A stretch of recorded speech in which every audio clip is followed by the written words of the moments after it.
বাংলাদেশের তরুণ প্রজন্ম অতীতের যে কোনো সময়ের চেয়ে বেশি শক্তিশালী, উদ্যমী এবং সৃজনশীল। তাদের স্বপ্ন অতীতের যে কোনো প্রজন্মের চেয়ে দুঃসাহসী। তারা নতুন বাংলাদেশ গড়ার স্বপ্নই দেখে না, বরং একই আত্মবিশ্বাসে নতুন পৃথিবী গড়ারও স্বপ্ন দেখে। 21শে পদক প্রদান অনুষ্ঠানে ভাষণ দিতে গিয়ে একথা বলেন অন্তর্বর্তী সরকারের প্রধান উপদেষ্টা ডক্টর মোহাম্মদ ইউনূস।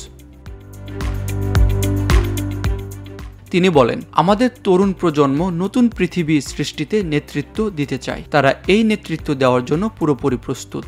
ছেলেরাও প্রস্তুত, মেয়েরাও প্রস্তুত। তারা ঘুণে ধরা আত্মবিনাশী সভ্যতার বন্ধন মুক্ত হয়ে তাদের স্বপ্নের নতুন সভ্যতা গড়ে তুলতে চায়। এই নতুন সভ্যতার মূল লক্ষ্য হবে পৃথিবীর সকল সম্পদের উপর প্রতিটি মানুষের সমান অধিকার নিশ্চিত করা, প্রতিটি মানুষের স্বপ্ন দেখার এবং তা বাস্তবায়নের সুযোগ নিশ্চিত করা, মানুষের জীবনযাত্রাকে এমনভাবে গড়ে তোলা যাতে পৃথিবীর অস্তিত্ব বিঘ্নিত না হয় এবং পৃথিবীর সকল প্রাণীর সুস্বাস্থ্য নিয়ে বেঁচে থাকা নিশ্চিত হয়।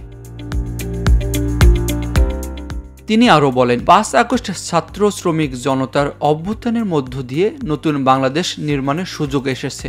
আজ এই পদক প্রদান অনুষ্ঠানে আমি গভীর শ্রদ্ধাভরে স্মরণ করছি দেশমাতৃকার জন্য বিভিন্ন লড়াই সংগ্রাম, 52-র ভাষা আন্দোলন, 71-এর মহান মুক্তিযুদ্ধ এবং 24-এর গণ অভ্যুত্থানে যারা প্রাণ বিসর্জন দিয়েছেন এবং আহত হয়েছেন তাদের সকলকে। 21শে ফেব্রুয়ারির তাৎপর্য তুলে ধরে ডক্টর মোহাম্মদ ইউনূস বলেন, 21শে ফেব্রুয়ারি আমাদের আত্মপরিচয়ের অবিনাশী স্মারক। আমাদের স্বাধিকার চেতনার প্রাণ প্রবাহ 21শে ফেব্রুয়ারি। 1952 সালের এই ফেব্রুয়ারি মাসেই রাষ্ট্রভাষা প্রশ্নে পাকিস্তানি শাসকদের অন্যায়ের সিদ্ধান্তের বিরুদ্ধে ছাত্র সমাজ রুখে দাঁড়িয়েছিল। ঢাকার রাজপথে বুকের তাজা রক্ত ঢেলে বাংলাকে রাষ্ট্রভাষা হিসেবে প্রতিষ্ঠিত করেছিল। এই ভাষা আন্দোলনের মধ্য দিয়েই আমাদের স্বাধিকার চেতনার এক অবিশ্বাস্য জাগরণ সৃষ্টি হয়েছিল। তিনি আরও বলেন, আজ এই মহান শহীদ দিবস ও আন্তর্জাতিক মাতৃভাষা দিবস 2025 উদযাপনের স্মরণীয় দিনে আমরা তরুণদের এই স্বপ্নের আশু বাস্তবায়ন নিশ্চিত হোক এই কামনা করছি।